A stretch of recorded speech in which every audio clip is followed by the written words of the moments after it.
Welcome back to Rugby from the Stands. Everyone's asking the question, can this English team beat the All Blacks this coming Saturday? And that's exactly what we're here to break down. This isn't just another test match.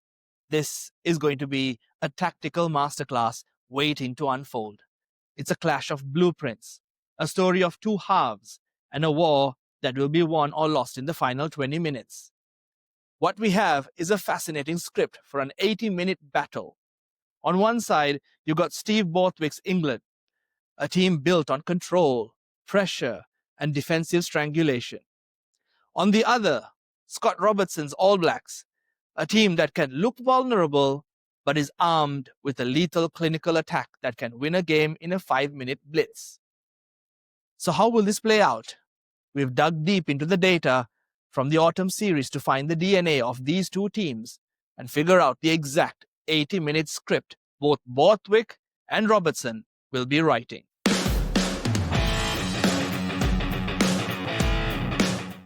First, let's look at England. To understand Borthwick's model, you have to look at the stats from their wins against Australia and Fiji. This is a team built to win through absolute control. The blueprint is simple: dominate the set piece, win the territorial battle, and unleash a defensive white wall that suffocates the opposition. And the stats back this up. Defensively, they are monstrous.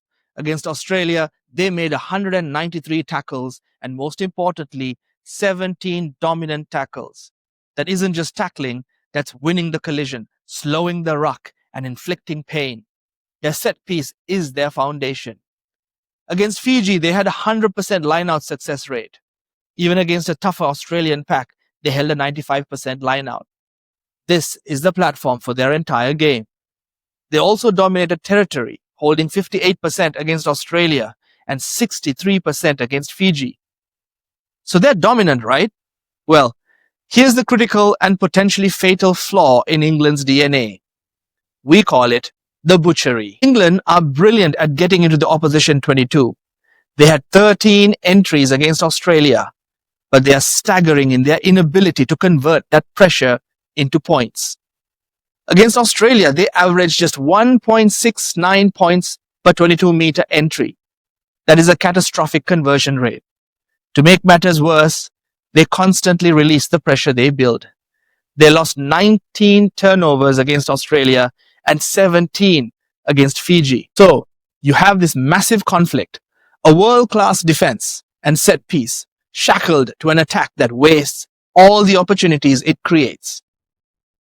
Now, let's flip the script and look at Razor's All Blacks. Their DNA is the statistical opposite of England's. The All Blacks have looked inconsistent. They were brilliant against Ireland in the last 20 minutes in Chicago, but then almost blew a 17-0 lead against Scotland, needing a late resurgence to win. But their vulnerability is paired with ruthless high-speed lethality, and the numbers are just staggering. Remember England's 1.69 points per 22 entry? The All Blacks against Ireland averaged 3.71 points per entry.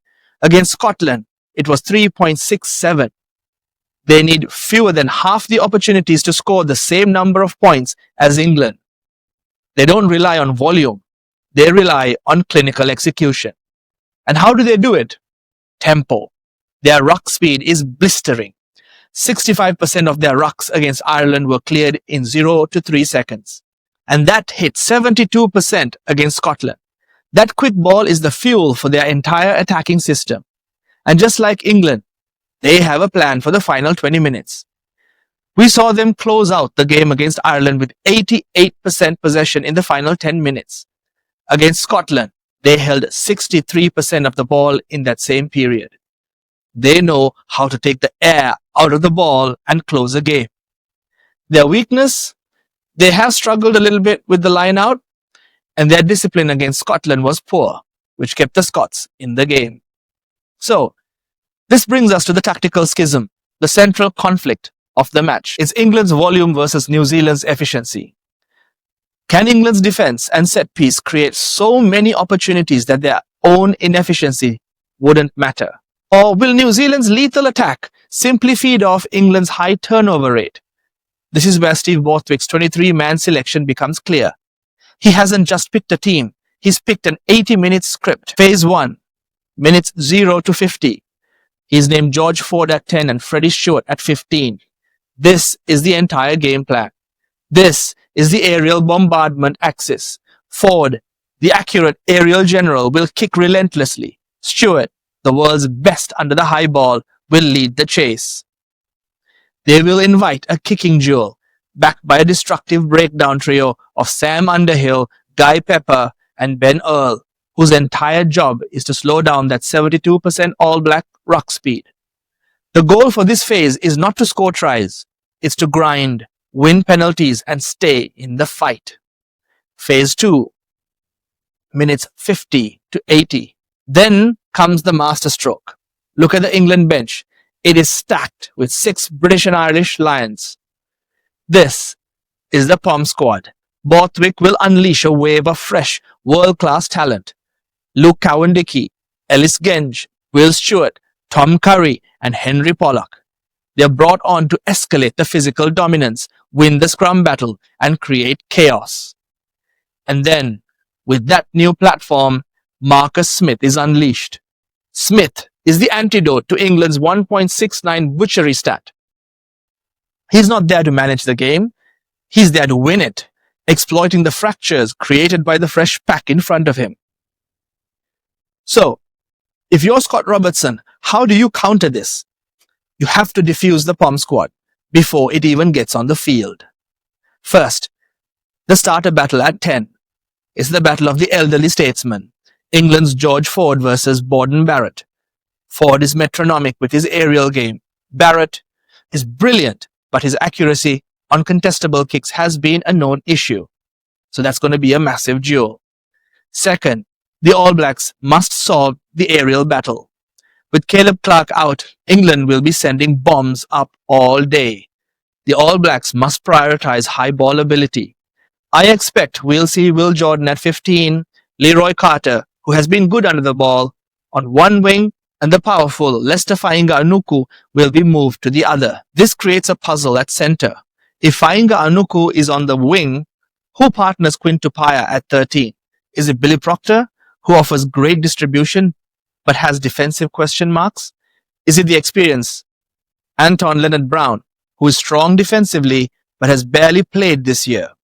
Or Rico Ioane, who is a defensive weapon but can be a black hole for distribution? Razor's choice will tell us if he's prioritizing attack or defense. But the real All Blacks counterplan is their own bench. This is where it gets epic. England brings on Genge and Stewart. New Zealand responds with, and I'm not exaggerating, 400 kilograms of prime beef. The likely front row finishers are Tamaiti Williams, Pasilio Tosi, with Samisoni Taukeaho at hooker. That is a lethal, destructive counterpunch.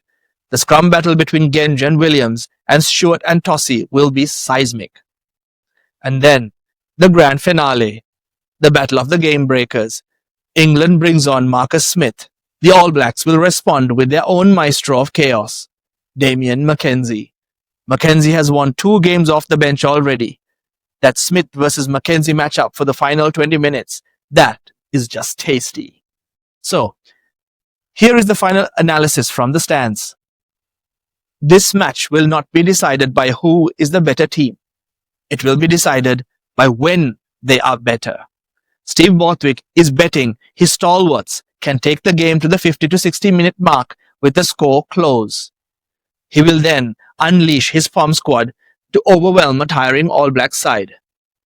Scott Robertson's only path to victory is to make that Pom squad irrelevant. The All Blacks must be clinical.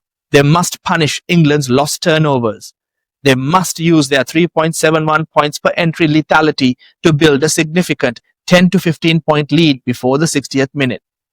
If the score is close with 20 minutes to go, England's bench strategy is perfectly designed to win. But if the All Blacks are 10 or more points clear, they have the endgame experience to weather the storm and walk away victorious. It's going to be an absolute classic.